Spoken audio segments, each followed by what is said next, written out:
In the summer of 1944, one of the most consequential decisions in the entire history of modern warfare was made not on the battlefield, but inside the mind of a general who had spent his entire career being underestimated, sidelined, and humiliated, and what he discovered in those burning, desperate days would permanently alter the course of World War II, save hundreds of thousands of lives, and rewrite every assumption the Allied High Command had made about how fast a modern army could truly move.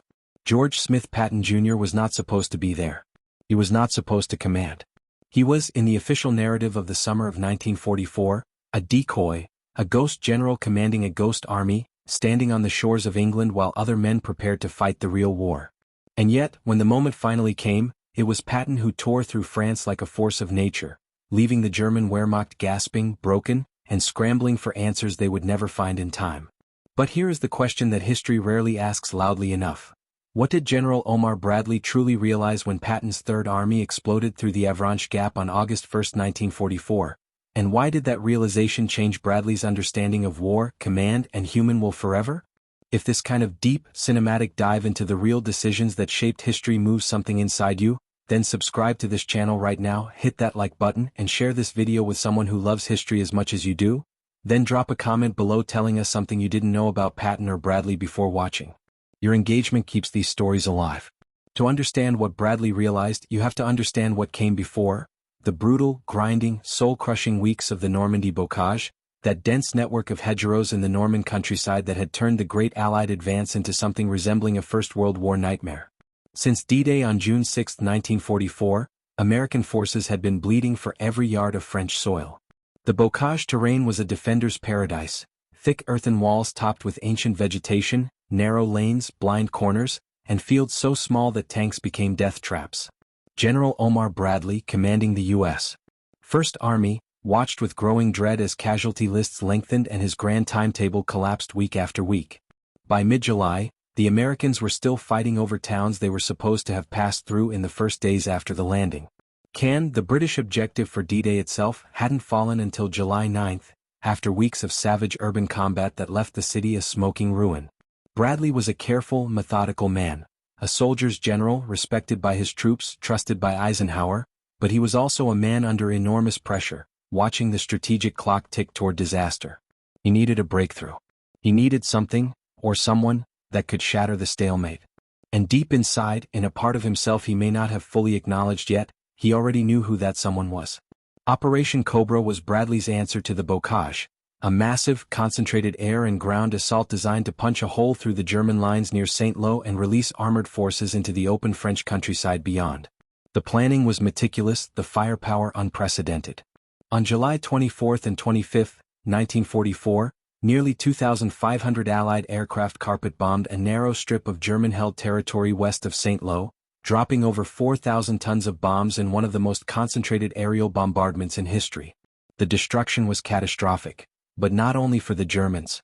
Tragic short bombings on both days killed 111 American soldiers and wounded nearly 500 more, including the death of Lieutenant General Leslie McNair, the highest-ranking American officer killed in the European theater. Despite the horror of friendly fire, the German lines cracked. General Lawton Collins, commanding 7 Corps, drove his infantry and armor into the gap with ferocious aggression, and by July 27, the breakthrough was real. The crust had broken, the German front was fracturing, and the open roads of France stretched ahead. It was at precisely this moment that Bradley made his most important decision of the entire war. He activated the newly formed U.S. Third Army, placed it under the command of General George S. Patton Jr., and unleashed it into the breach. Bradley knew Patton's genius. He had served under him in Tunisia and Sicily. He had watched him inspire men, terrorize enemies, and violate every rule of cautious generalship, and win. What Bradley did not yet fully grasp was just how completely Patton would transform the nature of the war itself in the weeks that followed. On August 1, 1944, the Third Army officially became operational, and George Patton began moving. What happened next defied every expectation, every calculation, every model of conventional military operations. Patton did not consolidate. Patton did not pause to secure his flanks. Patton did not wait for supplies to catch up or for the situation to clarify. Patton moved, with a speed and audacity that left his own headquarters staff struggling to keep track of where his lead columns actually were. Within the first 72 hours of operations, Third Army's 8 Corps under General Troy Middleton swept through Avranches, the critical bottleneck town through which all westward movement had to pass, and burst out into the open terrain of Brittany and the Loire Valley beyond. The German commanders, General Gunther von Kluge's Army Group B, could not respond fast enough. Their communications were disrupted, their reserves were committed elsewhere, and their entire defensive doctrine assumed that attackers would slow down, would stop, would give defenders time to regroup and form new lines. Patton gave them no such luxury. He drove his divisions day and night, accepting risks that would have paralyzed a more conventional commander, pushing columns down roads that were theoretically exposed, trusting speed itself as the greatest form of protection. By August 8, Third Army units had reached Le Mans, over 100 miles from their starting point, in just 1 week of operations, an advance that military historians would later describe as one of the most extraordinary feats of mobile warfare ever recorded. It was around this period, the first and second weeks of August 1944, that Omar Bradley began to experience what can only be described as a profound and unsettling recalibration of his entire understanding of warfare. Bradley was not an unimaginative man. He was educated, experienced, and deeply serious about his profession. But he had been formed in a tradition of careful step-by-step operational thinking. Secure each objective, protect each flank, maintain a continuous front, never outrun your logistics. Patton was doing none of these things, and yet the results were staggering. Bradley watched the intelligence reports come in with an expression that his aide Chester Hansen later described as a mixture of awe and visible discomfort.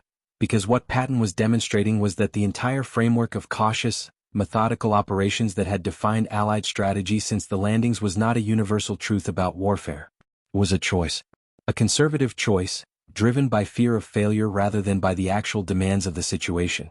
Patton was proving that German soldiers, like all soldiers, had a breaking point, and that the fastest way to reach that breaking point was not to give them time to recover, reorganize, or form new defensive lines. The realization crystallized for Bradley in a specific moment, when he saw that Third Army was advancing faster than German units could retreat, creating pockets of encirclement almost by accident, simply by moving forward with relentless, unyielding momentum. The war, Bradley understood, could be won, not in 1945, not after another winter of grinding attrition, but perhaps if Patton kept moving before the leaves fell from the French trees.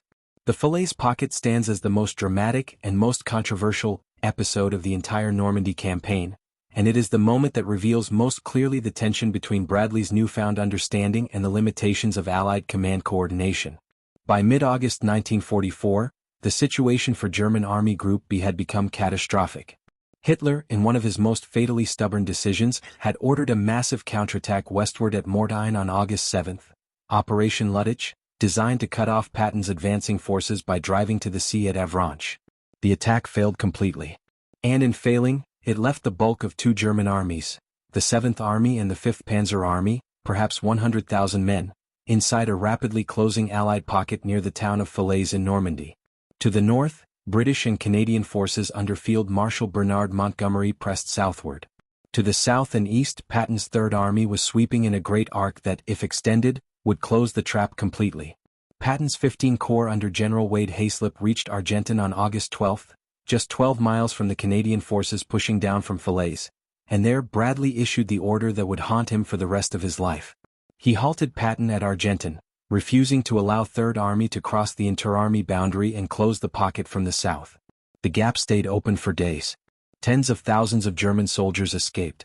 Whether Bradley was right, whether allowing Patton to continue would have created a catastrophic collision between Allied forces, remains one of the most debated decisions in military history. What is not debated is that something irreplaceable slipped through that gap. We are exactly at the midpoint of this story, and if you've made it this far, you are exactly the kind of history enthusiast this channel exists for. Subscribe right now if you haven't already, like this video to help more people find it, and share it with a friend who would find the Falaise controversy as gripping as you do. Tell us in the comments, do you think Bradley was right to stop Patton at Argentan, or was it the greatest missed opportunity of the Western campaign? Despite the incomplete victory at Falaise, the German collapse in the West accelerated with breathtaking speed through the final weeks of August 1944. Paris was liberated on August 25 as General Philippe Leclerc's French 2nd Armored Division and American infantry entered the city to scenes of extraordinary jubilation. Charles de Gaulle marching down the Champs-Élysées the following day in one of the most iconic moments of the 20th century. Third Army drove east with barely diminished momentum, crossing the Seine, pushing through Champagne, reaching the Meuse River by the end of August. By September 1st, Patton's forces were approaching the Moselle River near Metz, deep inside territory that the optimistic pre-invasion planners had not expected to reach until 1945. The speed of the advance had been so extraordinary that it created its own crisis. Supply lines, stretching all the way back to the Normandy beaches and the port of Cherbourg, could no longer sustain the advance. The famous Red Ball Express, a continuous convoy of thousands of trucks running day and night along dedicated supply routes, could not deliver enough fuel, ammunition, and food to keep every Allied army moving simultaneously. It was logistics, not German resistance, that finally slowed Patton down in early September. And it was here that Bradley faced the most agonizing command decision of his career. With limited supplies available, Eisenhower would have to choose which army group to prioritize: Montgomery's forces in the north, or Bradley's army group including Patton in the center and south. The choice made would echo for decades.